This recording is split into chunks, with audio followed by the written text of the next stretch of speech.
The 30 Years' War, a vortex of political and religious chaos, also harbored a shadowy underworld of supernatural beliefs.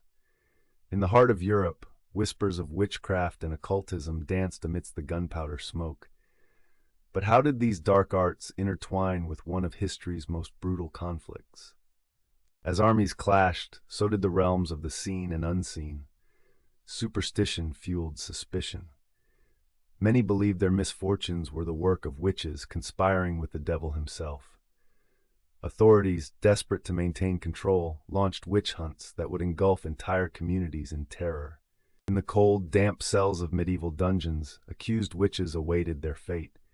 Torture devices gleamed in the dim candlelight, a grim testament to the lengths authorities would go to extract confessions.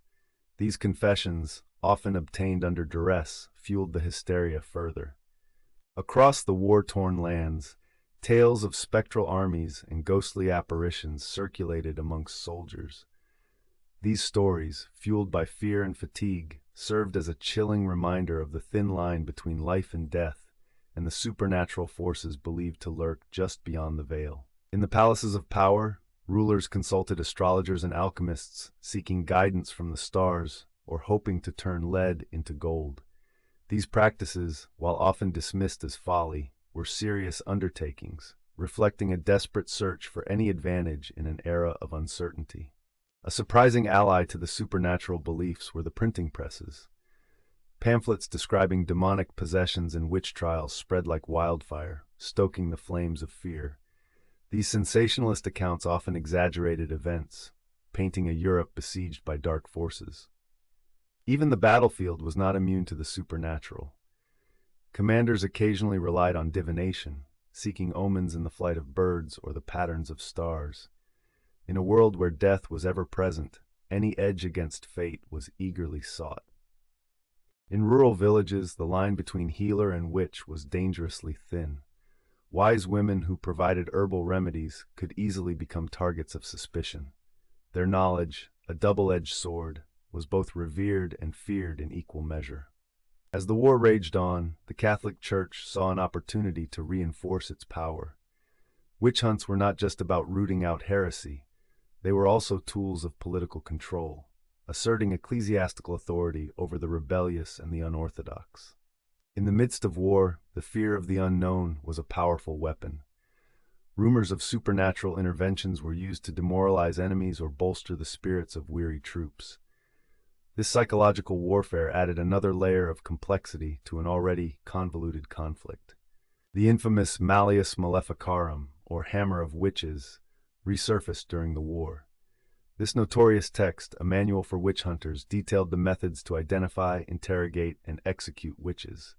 Its influence was pervasive, shaping the terrifying narrative of witchcraft in Europe. In Protestant regions, the fear of witchcraft was equally potent. Here, the focus was on rooting out those who might undermine the moral fabric of society. The witch hunts became a grim reflection of the battle for religious supremacy, with both sides claiming divine support.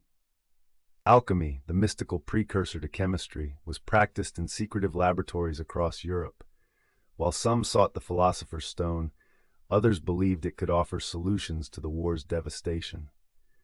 These alchemists, often viewed with suspicion, tread a fine line between science and sorcery.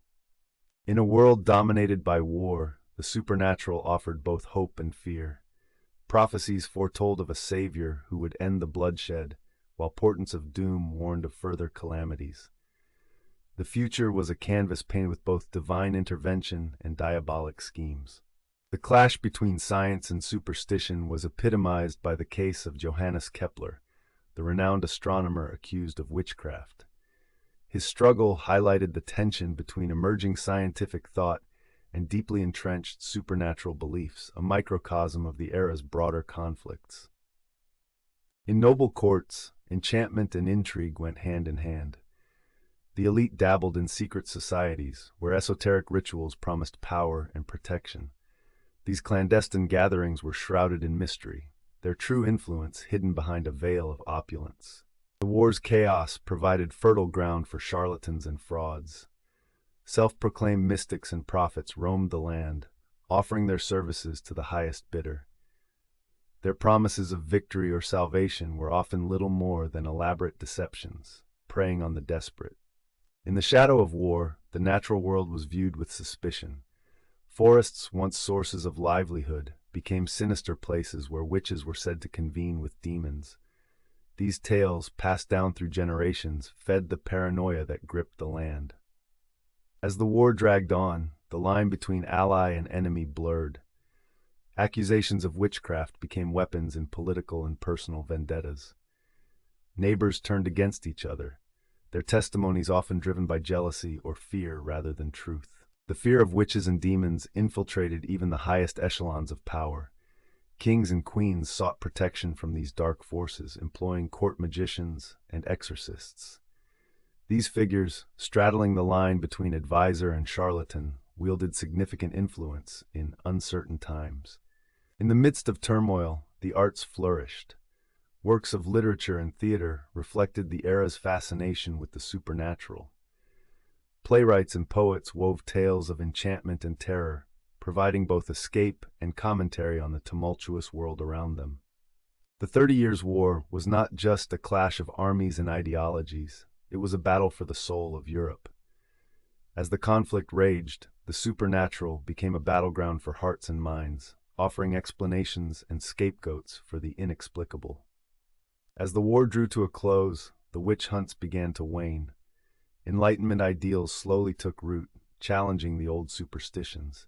Yet the scars of fear and persecution lingered, a reminder of the dark side of human nature in times of crisis. In the ashes of the conflict, Europe began to rebuild. The legacy of the supernatural conspiracies faded, but their impact on the collective psyche endured. The stories of witches and demons became cautionary tales, warning future generations of the dangers of fear-driven hysteria. The 30 Years' War, a crucible of conflict and belief, serves as a haunting reminder of humanity's capacity for both destruction and resilience. The supernatural conspiracies that haunted this era offer a chilling insight into our eternal struggle with the unknown. The echoes of the past reverberate through time, challenging us to reflect on the power of belief and the consequences of fear.